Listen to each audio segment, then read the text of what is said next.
შავი მთვარის ასპექტები, იცით, ეს კარმული ასპექტები არის. ეს არის კარმული ასტროლოგიიდან.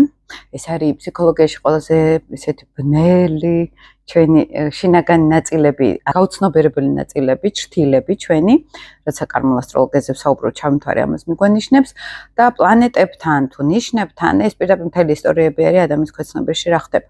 ძალიან ბევრი მეკითხება ხოლმე, რომ კვადრატურა ისევე მუშაობს, ანუ ერთ-ერთი ასპექტი, თუ მარტო შეერთება და ოპოზიცია. შეერთება არის ყველაზე ძლიერი, აი წარმოიდგინეთ, რაც უფრო ახლო არის გრადუსი 100%-იანი მოქმედება არის პლანეტის ლილითთან, მაგალითად, კარმულ ასპექტებში. ოპოზიცია ეს არის აქეთ-იქით რო ვართ სადღაც, ანუ აი ვერ ვაერთიანებთ ენერგიას, მაგრამ იგივე დატვირთვა აქვს ოპოზიციას, რასაც შეერთებას, აღარ ცოტა განსხვავებულად, მაგრამ ენერგეტიკულად მსგავსი არის, აქაც ასპექტებს აქვს დიდი მნიშვნელობა და კვადრატურა ეს არის ფაქტიურად აი რო ვთქვათ, ესე 70%-ით მუშაობს, ისიც პერიოდულად ირთვება.